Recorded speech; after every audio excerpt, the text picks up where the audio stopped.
नमस्कार, मी रेश्मा साळुंखे. दिवसभराच्या बातम्यांमध्ये आपल्या सगळ्यांचं स्वागत.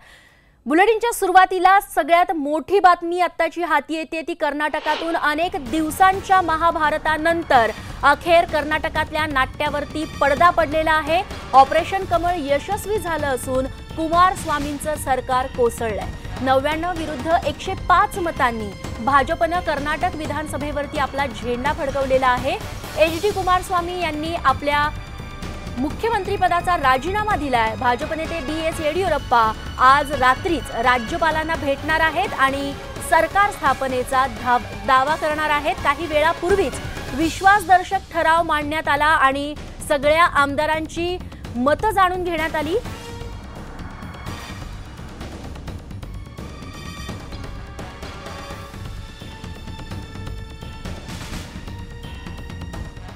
सत्ता हवी तर ती आमचीच अशा प्रकारच्या भूमिकेतून भाजपने अनेक प्रकारची प्रलोभनं दाखवली.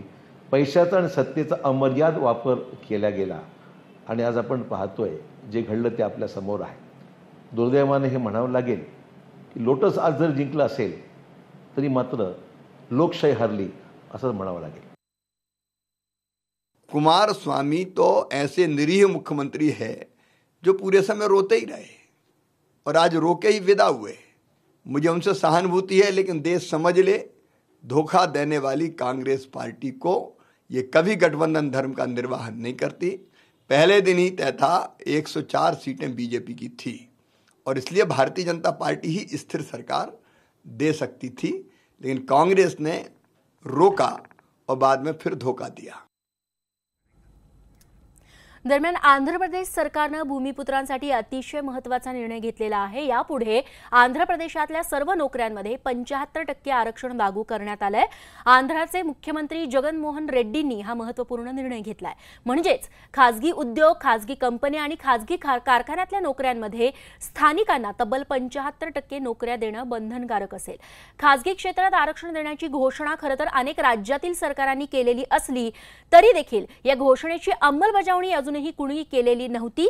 आज आंध्र प्रदेश विधानसभेत याबाबत विधेयक सादर करण्यात आलं आणि ते बहुमतानं मंजूर देखील झालंय. असं करणारं आंध्र प्रदेश हे आता देशातलं पहिलं राज्य ठरलंय. तेव्हा स्थानिकांना नोकऱ्यांमध्ये 75% आरक्षण देण्याचं या विधेयकामध्ये मंजूर करण्यात आलंय. स्थानिकांना नोकऱ्यांमध्ये 75% आरक्षणाचं विधेयक आंध्र प्रदेशातल्या विधानसभेत आज मंजूर करण्यात आलंय. या निर्णयामुळे सर्व प्रकारच्या खासगी कंपन्यांमध्ये सुद्धा हे आरक्षण लागू असेल, ज्याच्यामध्ये औद्योगिक संस्था, कारखाने, सार्वजनिक खासगी भागीदारीतले प्रकल्प या सगळ्यांमध्ये स्थानिकांना 75% इतकं प्राधान्य द्यावं लागेल. नोकऱ्यांमध्ये कौशल्य नसलेल्यांना प्रशिक्षण, नोकरी देण्याची जबाबदारी ही कंपन्यांचीच असणार आहे. कौशल्य नाही म्हणून कंपन्यांना स्थानिकांना नोकरी नाकारता येणार नाही. खासगी कंपन्यांना दर 3 महिन्यांनी स्थानिकांना दिलेल्या नोकऱ्यांचा अहवाल सरकारला सादर करणं देखील बंधनकारक करण्यात आलंय. आज महाराष्ट्रात सुद्धा मला असं वाटतं की आज आपल्याकडे जातीच्या आरक्षणासाठी मोर्चे काढले जातात, पण मला असं वाटतं भूमिपुत्रांसाठी जर मोर्चे काढले आणि जर अशा पद्धतीचं आरक्षण महाराष्ट्रात लागू झालं तर निश्चितपणे महाराष्ट्रातल्या प्रत्येक माणसाला नोकरी मिळेल. त्याला कुठल्याही गोष्टींसाठी वंचित राहावं लागणार नाही. यानंतर वळूयात राज्यातल्या बातम्यांकडे. मराठा समाजाला आरक्षण दिल्यानंतर मुख्यमंत्री यांनी आता लिंगायत धर्मातील प्रमुख पोटजातींना देखील ओबीसी आरक्षण आश्वासन देऊन खुश करण्याचा प्रयत्न चालवलाय. पण ओबीसी महासंघानं याला तीव्र विरोध दर्शवलाय. पाहुयात नेमकं काय आहे लिंगायत ओबीसी आरक्षणाचं त्रांगडं. मराठ्यांपाठोपाठ लिंगायतांनाही खुश करणार. लिंगायतांमधील 3 पोट जातींचा ओबीसीत समावेश करावा. मुख्यमंत्र्यांची मागासवर्ग आयोगाला शिफारस. ओबीसी महासंघाचा मात्र शिफारसीला तीव्र विरोध. लिंगायत समाजाचं एक शिष्टमंडळ काल मुख्यमंत्र्यांना भेटलं आणि त्यानंतर मुख्यमंत्र्यांनी हिंदू लिंगायत, लिंगायत वीरशैव आणि लिंगायत रेड्डी या 3 पोट जातींचा ओबीसीत समावेश करावा अशी शिफारस राज्य मागासवर्ग आयोगाला करण्याचं मान्य केलंय. बैठक झाली, त्या बैठकीत मी नव्हतो, पण लिंगायत समाजाच्या माध्यमातून जी मागणी झाली ती कायद्याच्या चौकटीमध्ये तपासून घ्यावी अशी सूचना माननीय मुख्यमंत्र्यांनी केलेली आहे. ओबीसी महासंघानं मात्र या सरकारच्या शिफारसीला तीव्र विरोध दर्शवलाय. राज्यात ओबीसीला मिळणाऱ्या 19% आरक्षणात यापूर्वीच 354च्या वर जाती समाविष्ट आहेत। त्यात लिंगायतांमधील 17 पोट जातींचाही समावेश आहे। अशातच लिंगायतांमधील या उच्चवर्णीय पोट जातींना ओबीसीत टाकलं तर तो मूळ ओबीसीवर अन्याय ठरेल असं ओबीसी महासंघाचं म्हणणं आहे। बरोबर, आमचे दोन मुद्दे आहेत आंदोलनाचे। एक तर 52% आरक्षण आम्हाला द्या, आता सुप्रीम कोर्टाची मर्यादा राहिलेली नाही, आणि जोपर्यंत 52% आरक्षण या ओबीसी समाजाला मिळत नाही तोपर्यंत कोणत्याही नवीन जातीचा त्याच्यामध्ये समावेश करण्यात येऊ नये, या दोन प्रामुख्याने मागण्या त्याच्यामध्ये। लिंगायतांची मूळ मागणी ही खरं तर स्वतंत्र वीरशैव धर्माची आहे, पण आरएसएसचा त्याला विरोध आहे, कारण त्यांना हिंदू धर्मात विभाजन नकोय।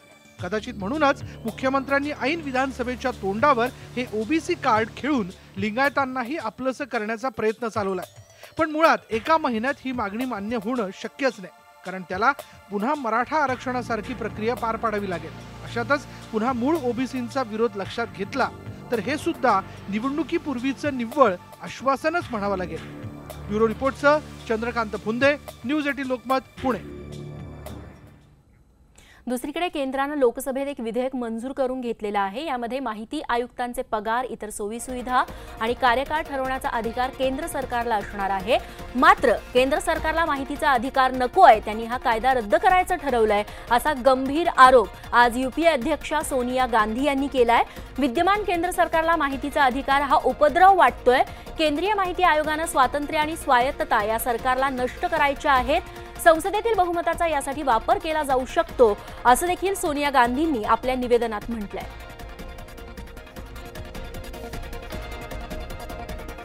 आता पहिली जी शक्ती होती ती क्षीण झालेली आहे, पण 130 कोटी जनता आहे ना, जनतेमधले खास करून युवक तरुण हा जर रस्त्यावर उतरला ना तर त्यांच्या पुढे मी राहील। पंतप्रधान कार्यालयानं पाठवतोय की तुम्ही या कायद्यामध्ये बदल करू नका। मुळात पुढच्या बातमीकडे, राज्यात मराठी मातृभाषा जिवंत ठेवण्यासाठी राज्य सरकारनं एक महत्त्वाचा निर्णय घेतलाय। राज्यातील शाळांमध्ये मराठी शिकवणं बंधनकारक करण्यात आलंय। इतकंच नाही तर ज्या शाळा विद्यार्थ्यांना मराठी शिकवणार नाहीत त्यांच्यावर दंडात्मक कारवाई आणि शाळेची मान्यता रद्द करण्याची तरतूद मराठी शिक्षण कायद्याच्या मसुद्यात करण्यात आली आहे। तसंच या कायद्याला कोणत्याही न्यायालयात आव्हान देता येणार नाही। शाळेच्या मुख्याध्यापक व्यवस्थापनाला 2 टप्प्यात 15,000चा दंड आणि नंतरही सुधारणा न केल्यास त्या शाळेची मान्यताच रद्द करण्यात येणार आहे। याहून महत्त्वाचं म्हणजे मराठीत पास होणं हे अनिवार्य असेल। तसंच मराठी किंवा अन्य भाषेत बोलू नये असे फलक देखील यापुढे शाळेत लावता येणार नाही। मराठीच्या भल्यासाठी या व्यासपीठांतर्गत आम्ही पुढाकार घेऊन शासनाला एक कायद्याचा मसुदा सादर केलेला आहे। त्यातली प्रमुख तरतूद ही आहे की 1ली ते 12वीपर्यंत सर्व माध्यमाच्या सर्व बोर्डांच्या शाळांमध्ये मराठी सक्तीने शिकवली जावी आणि ती प्रत्येक मुलाने ती पास होणं आवश्यक धरलं जावं, अशी आम्ही तरतूद प्रस्तावित केलेली आहे। विधानसभा निवडणुकांच्या पार्श्वभूमीवरती राज्य सरकारी कर्मचाऱ्यांना खुश करण्याचा प्रयत्न आज सरकारने केलाय, कारण राज्यातील महानगरपालिका, नगरपरिषदा आणि नगरपंचायत कर्मचाऱ्यांना देखील 7वा वेतन आयोग लागू करण्याचा निर्णय घेण्यात आलाय। महत्त्वाचं म्हणजे 2 सप्टेंबरपासून हा 7वा वेतन आयोग त्यांना लागू होणार आहे। राज्य मंत्रिमंडळानं आजच्या बैठकीत हा निर्णय घेतलाय। राज्यातल्या तब्बल 7 लाख निवृत्त कर्मचाऱ्यांना देखील याचा फायदा होणार आहे। मागच्या अनेक दिवसांपासून अनेक कर्मचाऱ्यांकडून ही मागणी होत होती, त्याची लवकरच अंमलबजावणी होणार आहे।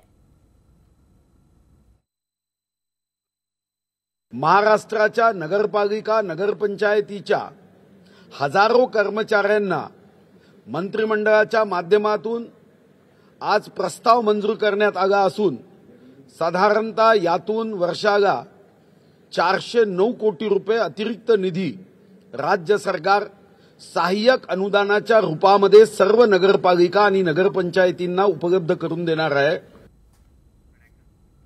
आणि यानंतरची बातमी आहे राजकीय आखाड्यातून। आगामी विधानसभा निवडणुकीसाठी सर्वच राजकीय पक्षांनी तयारी सुरू केली आहे। मात्र या प्रस्थापित राजकीय पक्षांसमोर मराठा क्रांती ठोक मोर्चाचं आव्हान असणार आहे। विधानसभा निवडणुकीत मराठा क्रांती ठोक मोर्चा आपले उमेदवार उभे करणार आहे।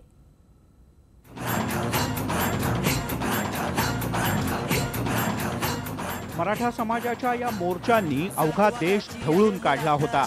मात्र आता हे वादळ आगामी विधानसभा निवडणुकीतही धडकणार आहे. मराठा क्रांती ठोक मोर्चा विधानसभा निवडणुकीत आपले उमेदवार उभे करणार आहे.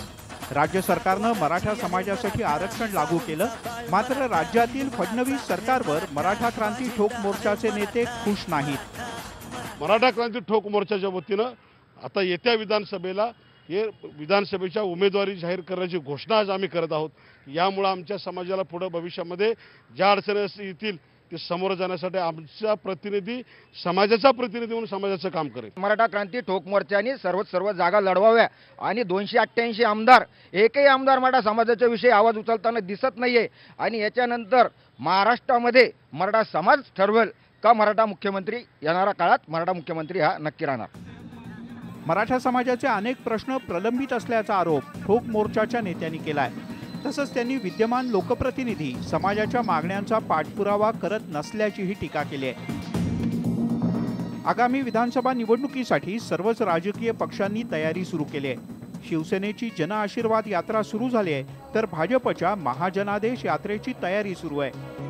मात्र मराठा क्रांती ठोक मोर्चानं निवडणुकीच्या रिंगणात उतरण्याची घोषणा केल्यामुळे युती आणि आघाडीच्या नेत्यांच्या पोटात गोळा आलाय. अक्षय कुडकेलवार, न्यूज 18 लोकमत, मुंबई. सोलापूरकरांच्या नजरा या आभाळाकडे आज लागलेल्या आहेत. या भागात कृत्रिम पावसाचा प्रयोग राबवला जाणार आहे आणि त्यामुळे सोलापूरकरांच्या अपेक्षा उंचावल्या आहेत. सोलापूरच्या आकाशात पावसाचा शोध.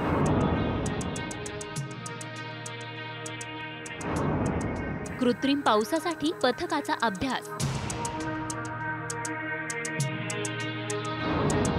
100 किलोमीटर परिघात ढगांची पाहणी.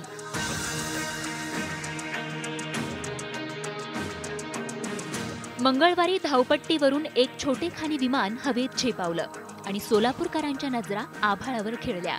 कृत्रिम पाऊस पाडण्यापूर्वी पोषक ढगांचा शोध घेण्यासाठी या विमानानं उड्डाण घेतलं होतं. सोलापूरच्या 100 किलोमीटर परिघातील ढगांची पाहणी या विमानातील पथकानं केली आहे. कृत्रिम पाऊस पाडण्यासाठी उपयुक्त ढगांचा शोध घेतला जातोय, त्याची चाचपणी या ठिकाणी करण्यात आली. कृत्रिम पावसाच्या प्रयोगासाठी आज ढगांची चाचणी करण्यात आली.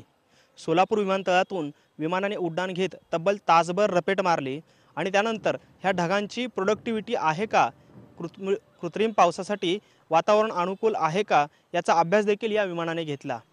पुढील काही दिवस ही विमानं अशाच पद्धतीनं शहराच्या 100 किलोमीटर ते 200 किलोमीटर परिसरामध्ये घिरट्या घालणार आहेत आणि त्यानंतर निष्कर्षाप्रत येणार आहेत की कृत्रिम पावसाचा प्रयोग यशस्वी होऊ शकतो का. यासाठी तब्बल पुढची 2 महिने हा अभ्यास चालणार असून ह्या अभ्यासांतीच कृत्रिम पाऊस पडू शकतो का याचा निष्कर्ष आल्यानंतरच हा प्रयोग करण्यात येणार आहे. ढगांची अनुकूलता पाहण्यासाठी विमान जवळपास तासभर हवेत होतं. मात्र सोलापुरात कृत्रिम पावसासाठी पोषक ढग आढळून न आल्यामुळे कृत्रिम पावसाचा प्रयोग करण्यात आला नाही.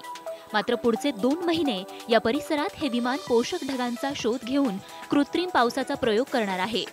कृत्रिम पावसाविषयी सोलापूरकरांची उत्सुकता ताणली गेली असून त्यांना प्रतीक्षा आहे ढगातून कोसळणाऱ्या पावसाच्या सरींची. त्यामुळे आता हा प्रयोग यशस्वी ठरतो का आणि सोलापूरकरांची तहान भागवण्यासाठी आकाशातून कृत्रिम पाऊस बरसतो का याचीच उत्सुकता. सोलापूरहून सागर सुरवसेसह ब्युरो रिपोर्ट, न्यूज 18 लोकमत. आणि यानंतर मुंबईकरांसाठी एक आनंदाची बातमी आहे. राज्य मंत्रिमंडळाच्या बैठकीत आज 3 नव्या मेट्रो मार्गांना मंजुरी देण्यात आली आहे. यामध्ये पहिला मार्ग आहे मेट्रो 10 म्हणजेच ठाण्यातील गायमुख ते मीरा रोड हा मार्ग आहे एकूण 11.2 किलोमीटरचा आणि याचा खर्च आहे 5,000 कोटी. दुसरा मार्ग आहे मेट्रो 11 जो वडाळा ते CSMT असा असणार आहे. हा मार्ग एकूण आहे 11.4 किलोमीटरचा आणि याचा अंदाजे खर्च येणार आहे 8,739 कोटी रुपये. तिसरा मेट्रो मार्ग ज्याला आज मंजुरी मिळाली तो आहे कल्याण डोंबिवली तळोजा. यात एकूण 25 किलोमीटरचं अंतर असणार आहे आणि या प्रकल्पाचा एकूण खर्च आहे 11,000 कोटी रुपये.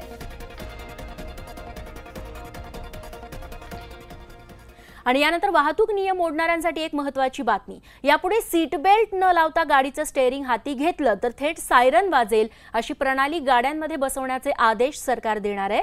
केंद्रीय वाहतूक रस्ते मंत्री नितीन गडकरींनी लोकसभेत ही घोषणा केली आहे. तसंच दारू पिऊन गाडी चालवण्याचा प्रयत्न केल्यास गाडीच सुरू होणार नाही अशी प्रणालीही भविष्यात आणली जाईल असं गडकरी म्हणालेत. वाहतूक नियम मोडणाऱ्यांना चाप लावणं आणि वाढत्या अपघातांना आळा घालणं असा दुहेरी हेतू यामुळे साध्य होणार है. जो बेल्ट नहीं लगाएगा तुरंत सायरन बजेगा.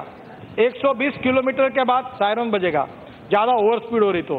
बाद में बेल्ट नहीं लगाया तो पुलिस के हेडक्वार्टर में गाड़ी का नंबर, ड्राइवर का नाम से कंप्लेंट हो जाएगी, फलाना ड्राइवर इस समय बेल्ट नहीं पहना है उसने, तो उसके ऊपर कार्रवाई हो जाएगी. अगर कोई दारू पीकर स्टीयरिंग व्हील पर बैठता है तो गाड़ी चालू नहीं होगी. वो जो वो उसमें जाएगा तो इंजन चालू नहीं होगा. ये नए नए रिसर्च हुए, नए नए इनोवेशंस आए हैं और मुझे लगता है कि ये सब करने से हम लोग मरने वाले लोगों की संख्या कम कर सकते हैं. अमेरिकेचे राष्ट्राध्यक्ष डोनाल्ड ट्रम्प यांच्या काश्मीर प्रश्नाच्या विधानावरून संसदेच्या दोन्ही सभागृहात आज मोठा गोंधळ झाला. या वक्तव्याबद्दल पंतप्रधान मोदींनी स्पष्टीकरण द्यावं अशी मागणी काँग्रेसने केली. आम्हाला काश्मीर प्रश्नी अन्य कोणत्याही देशाची मध्यस्थी नको, हीच आपली आधीपासूनची भूमिका आहे असं काँग्रेस नेते आनंद शर्मा म्हणाले. तर काश्मीर प्रश्नी मोदींची कोणतीही चर्चा ट्रम्प यांच्याशी झालेली नाही असं स्पष्टीकरण परराष्ट्र मंत्री एस जयशंकर यांनी राज्यसभेत दिलं. अमेरिकेच्या व्हाईट हाऊसमध्ये पाकिस्तानचे पंतप्रधान इम्रान खान आणि अमेरिकेचे राष्ट्राध्यक्ष ट्रम्प यांची भेट झाली. या भेटीवेळी आपण काश्मीर प्रश्नात चर्चेसाठी मध्यस्थी करायला तयार आहोत, तसंच मोदींनी याबाबत आपल्याला मदत मागितली होती असं विधान ट्रम्प यांनी केलं होतं. Always maintained whether it was the Simla Accord, later Lahore was a declaration, but between the two ministers, when the Simla Accord was reached, that this is a bilateral issue of Jammu and Kashmir, and India will not accept any third-party mediation. It is the President of America informing the Pakistan PM about Indian Prime Minister saying it. Parliament is in session. I submit to you that the Prime Minister must respect Parliament and come to the House and clarify this matter. That no such request has been made by the Prime Minister to the US. I repeat, no such request was made by the Prime Minister to the US President. I would, sir, also reiterate that it has been India's consistent position that all outstanding issues with Pakistan are discussed only bilaterally. आणि आता करदात्यांसाठी एक दिलासादायक बातमी आहे. तुम्ही आयकर विवरणपत्र अर्थात ITR अद्याप फाईल केलेलं नसेल तर अजूनही तुम्ही करू शकता. चिंतेचं कारण नाही. इन्कम टॅक्स रिटर्न फाईल करण्यासाठी आधी जाहीर करण्यात आलेली 31 जुलै ही तारीख आता वाढवून देण्यात आली आहे. थेट 1 महिन्याची मुदतवाढ देण्यात आली असून आता 31 ऑगस्टपर्यंत तुम्ही आयकर विवरणपत्र भरू शकता. आयकर भरण्यात येत असलेल्या विविध अडचणींच्यामुळे केंद्रीय प्रत्यक्ष कर मंडळानं इन्कम टॅक्स रिटर्नसाठी 31 ऑगस्टपर्यंत मुदत वाढवण्याचा निर्णय घेतलाय.